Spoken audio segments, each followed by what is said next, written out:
The Silent Carnival. The Arrival. Chapter 1. The Carnival Appears.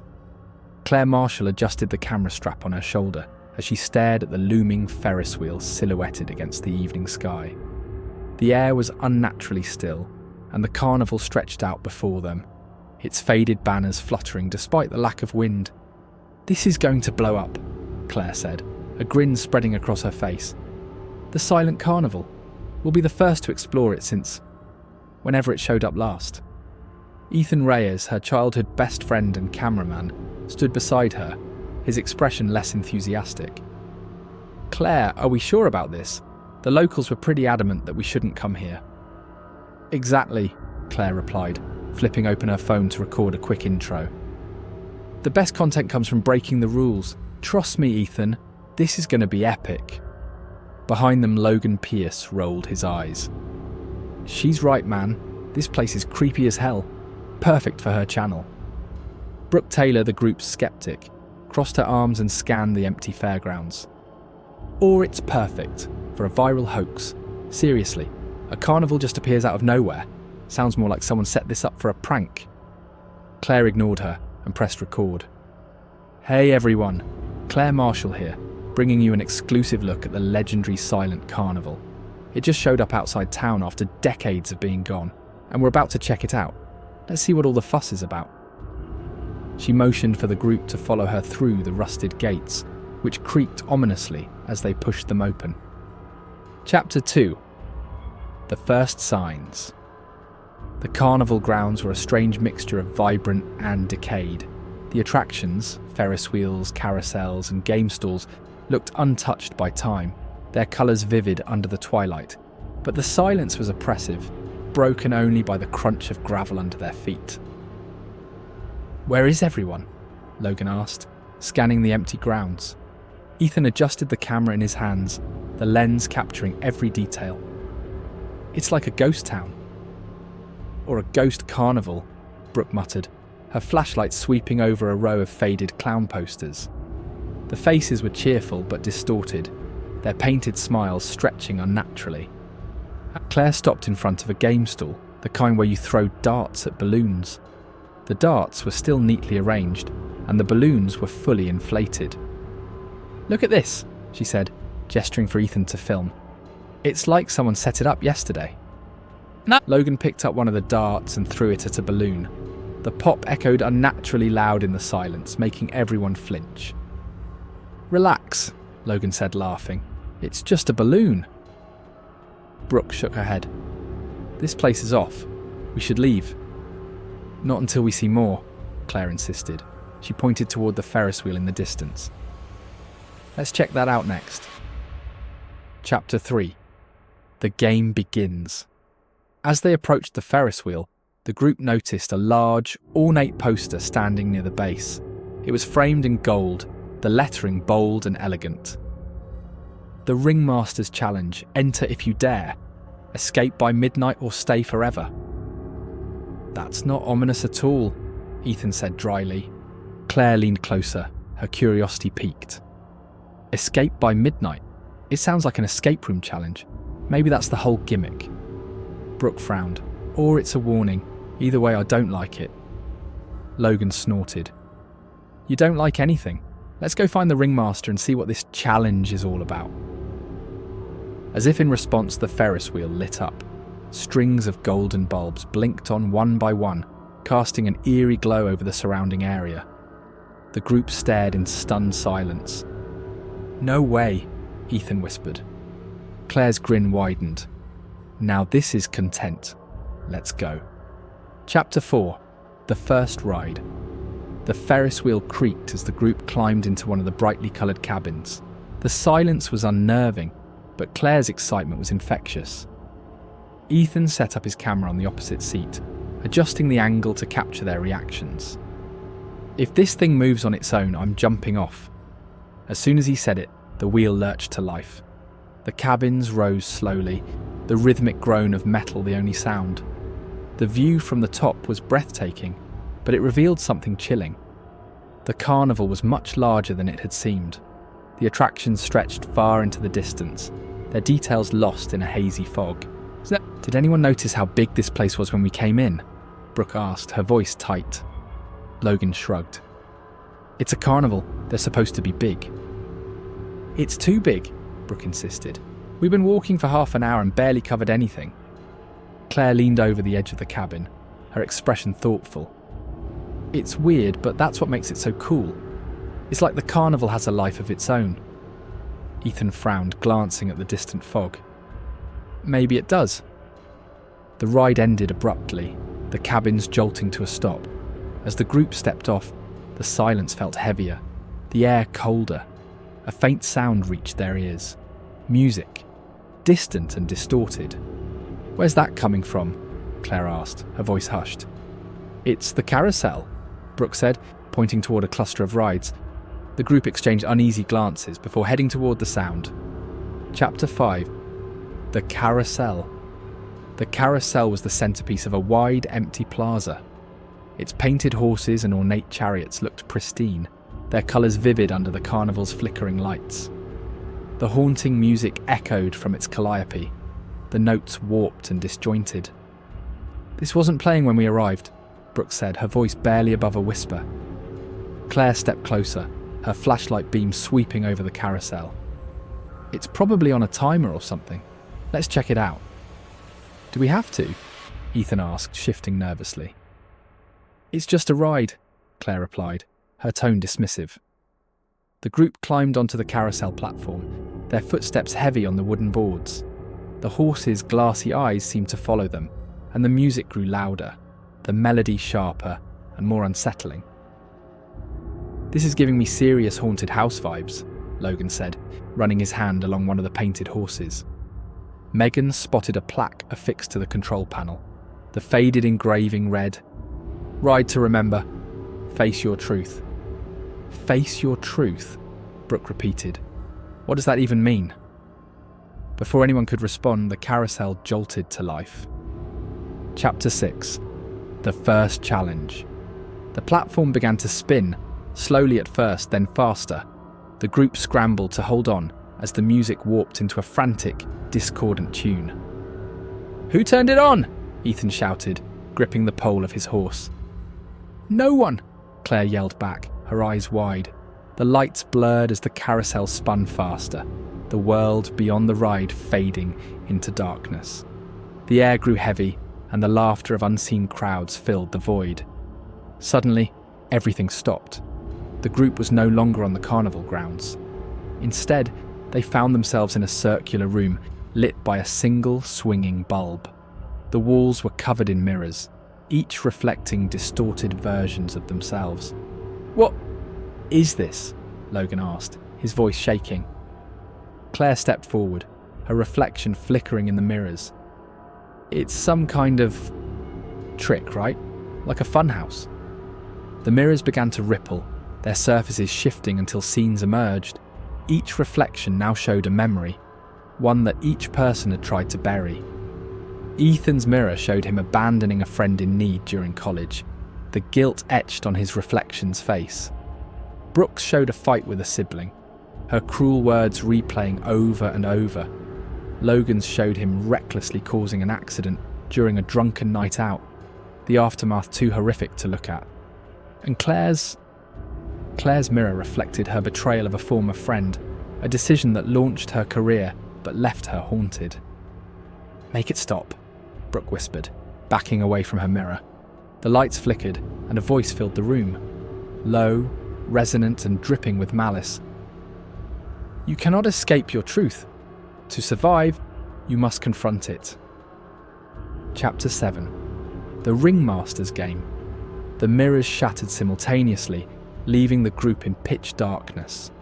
When the lights flickered back on, they were standing in front of a massive striped tent with a sign over the entrance. "The Ringmaster's Show. Enter to play."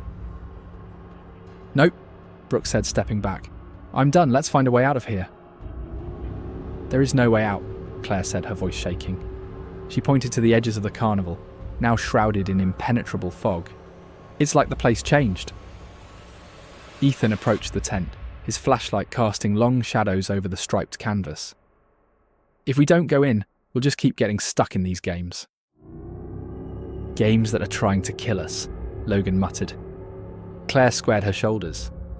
Fine, we'll play his game, but we stick together no matter what. The group stepped inside the tent, the air thick with the scent of smoke and burnt sugar.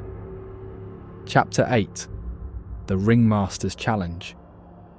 The tent's interior was larger than seemed possible, its walls lined with rows of empty seats. At the centre was a spotlight, illuminating a figure in a crimson coat and top hat. His face was pale and angular, his eyes gleaming with cruel amusement. "Welcome," the figure said, his voice echoing through the tent. "I am the Ringmaster, and you are my honoured guests." "Who are you?" Claire demanded. The Ringmaster's grin widened.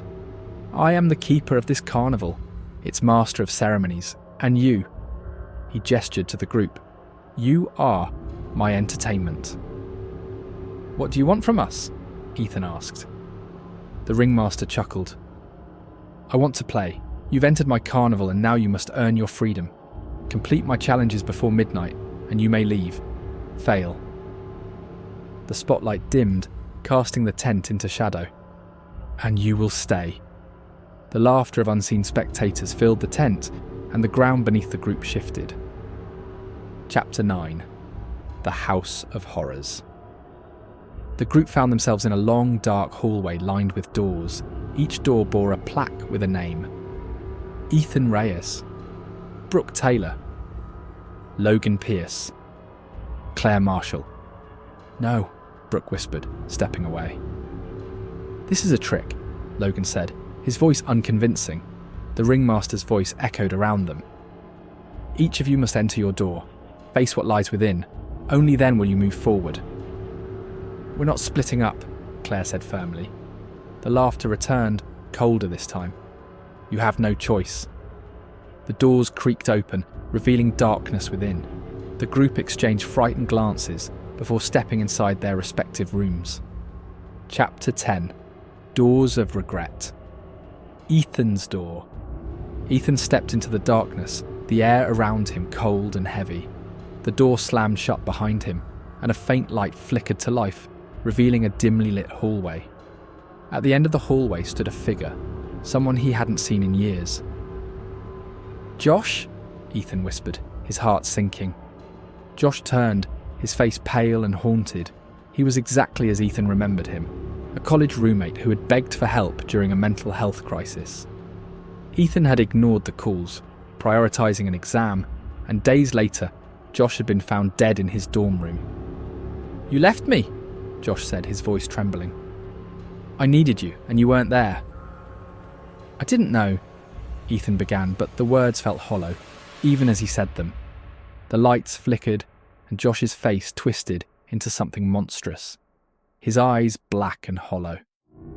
"You abandoned me, just like you'll abandon them." The hallway twisted, the walls closing in as shadows clawed at Ethan. He ran, his breath ragged, Josh's voice echoing in his ears. "You can't escape your guilt." Brooke's door. Brooke entered a room that felt eerily familiar. The scent of lavender filled the air, and the faint sound of laughter echoed through the space. It was her childhood home. "Brooke!" a voice called. Her stomach churned as she turned to see her younger sister Anna, sitting on the living room floor with a board game. "You said you'd play with me," Anna said, her tone innocent but laced with sadness.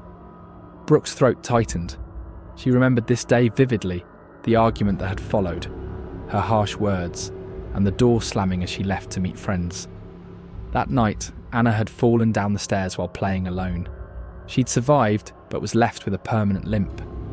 "I didn't mean it," Brooke whispered, tears streaming down her face. Anna's form began to twist, her smile growing unnaturally wide. "You always cared more about yourself." The room darkened and Anna's voice became a guttural snarl. "You'll leave them too. You'll let them suffer, just like me." Logan's door. Logan found himself in the driver's seat of a car, the dashboard glowing faintly in the darkness. Rain pounded on the windshield, the wipers moving frantically. "Not again," he whispered, gripping the wheel. The passenger seat was empty, but the bloodstains were there, seared into his memory. He'd been out drinking with friends, ignoring every warning to call a cab. He'd insisted he was fine to drive. His best friend hadn't survived the crash. The sound of sirens grew louder, mingling with the pounding rain and the panicked screams that had haunted him ever since. The passenger seat filled with a shadowy figure, its face featureless but its presence suffocating. "You did this," it whispered. "You can't escape it." The car spun out of control, the rain morphing into a torrent of black liquid that flooded the cabin. Logan gasped for air as the figure loomed over him. Claire's door. Claire stepped into a dimly lit room filled with trophies, framed photos and awards. It was a shrine to her success, but the air was heavy with unease. A voice called out behind her. "You didn't earn this." She turned to see her former friend Tara, standing in the shadows. Tara's face was pale, her eyes hollow. "You stole my ideas, Claire. You used me. And you never looked back." Claire's chest tightened. She had justified it to herself at the time, telling herself it was just business, that Tara wouldn't have succeeded without her help. But deep down, she knew the truth. Tara stepped closer, her form distorting as the shadows consumed her. "You'll betray them too, just like you betrayed me." The room dissolved into darkness, the voices of unseen spectators laughing cruelly around her. Chapter 11. The Reunion. One by one, the group emerged from their doors, pale and shaken. The tent was eerily quiet, the ringmaster nowhere to be seen. "What was that?" Brooke whispered, clutching her arms. "They were memories," Ethan said, his voice hollow. "Things we've been trying to forget." "No," Claire said, her eyes narrowing. "They were lies, distorted versions of the truth meant to scare us." "You really believe that?" Logan asked, his voice raw. "Because I think it was real, and I think he knows everything about us." The group fell silent, the weight of their shared guilt pressing down on them. The lights flickered, and the ringmaster's voice echoed through the tent. "Congratulations. You've faced your truths, but the game isn't over yet." The floor beneath them shifted, and they found themselves standing in front of a new attraction, a sprawling funhouse with jagged mirrors and twisted corridors. Only one more challenge remains. The choice is yours. Escape together, or leave one behind. Chapter 12. The Funhouse. The group entered the funhouse, the air thick with tension. The distorted mirrors reflected grotesque versions of themselves, their features twisted and monstrous. "Stick together," Claire said, gripping Ethan's arm. The funhouse was a maze of twisting corridors and dead ends, each turn more disorienting than the last. The laughter of the ringmaster followed them, growing louder with every step.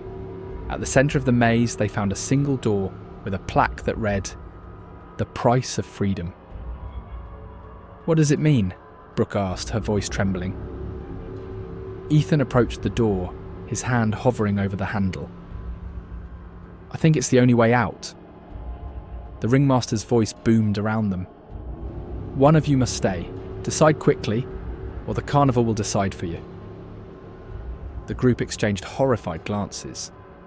"No," Claire said firmly. "We're not leaving anyone behind." The lights flickered, and the ground began to shake. The laughter grew deafening, and the shadows closed in. "You can't fight it," Logan said, his voice breaking. "Someone has to stay." Chapter 13. The Price of Freedom. The shadows closed in, pressing against the edges of the funhouse. The distorted mirrors warped further, reflecting not just their faces, but twisted versions of their worst memories. The laughter of the ringmaster echoed, mocking their fear. "We don't have much time," Brooke said, her voice trembling. "There has to be another way," Claire insisted, pacing in front of the door. Ethan shook his head. "He made the rules clear. One of us has to stay or none of us leave." Logan's fists clenched. "So what? We vote someone off the island? This is insane." The shadows writhed, the laughter growing louder. The door pulsed faintly, the plaque's words glowing with an eerie light. The price of freedom. One must stay. Claire turned to the group, her chest tightening. We've made it this far. There has to be a way to outsmart him. Maybe we distract him, draw him out. We're not dealing with something we can fight, Ethan interrupted, his voice hollow.